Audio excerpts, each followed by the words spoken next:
1988. No, yes, 1988. Anyway, he is the best-selling author of the Pulitzer Prize-winning The Hours, about Virginia Woolf's Mrs. Dalloway. And in this book, it does not disappoint. It is beautifully written. It captures human nature with all its quirks and cunning to survive difficult situations, which is part of his amazing insight as an author. It says, it's November 2004. Barrett Meeks, having lost love yet again, is walking through Central Park when he is inspired to look up at the sky. A pale, translucent light looks back at him. Barrett doesn't believe in visions or in God, but he can't deny what he's seen. Tyler, Barrett's older brother, is struggling to write a song for Beth, his terminally ill wife-to-be.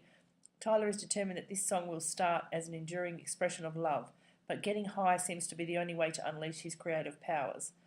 Cunningham follows the Meeks brothers in their search for transcendence. In subtle, lucid prose, he demonstrates a profound empathy for his conflicted characters and a singular understanding of what lies at the depth of the human soul. Yeah, so anyway, it's beautifully written prose.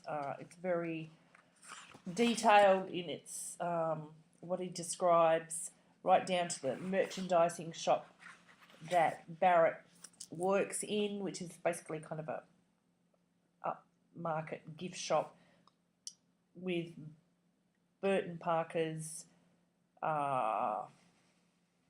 amazing jeans, amazing jewellery, and even his attitude to his work is a refreshing change, because, of course, he's not a professional. Even though he was very good in academia, he, had a talent, but he didn't stay in that world because he found it didn't suit him. And it's also very insightful in their attitude to Beth, who is the terminally ill girlfriend of his brother, and they're trying to hang in there for the distance, but it's taxing on all of them. She shows up at the shop and says she's in remission, she's feeling good today, and then she starts to reassert her authority, telling where the genes should be, where this should be happening, and there's a surprise twist at the end to show how his brother has actually been surviving this amazingly traumatic experience. Obviously, there's an allusion to the Hans Christian Andersen fairy tale, The Snow Queen. Sorry about that.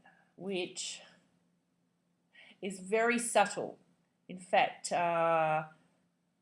it's not until the end that the shard of ice that's been lodged in Tyler's heart, he can actually feel it, and it feels it melting. So you're left to ask, who is the Snow Queen in this book? Who's lodged that bit of shard of ice in Tyler's heart? And it's just beautifully rendered, a beautifully rendered understanding of this human situation which people can find themselves in. So subtle, and of course the Snow Queen was a story of Kay, who was a little boy in probably one of the Nordic countries, Sweden, who forgot his family and his best friend, Greta, because the Snow Queen had lodged a shard of ice in his heart.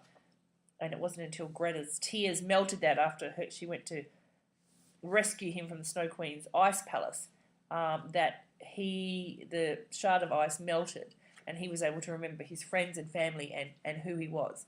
So this writer is just very masterful and beautiful, and in rendering the humans. I love their faults and their flaws, which we all have, and also their resourcefulness in surviving such a difficult kind of human scenario.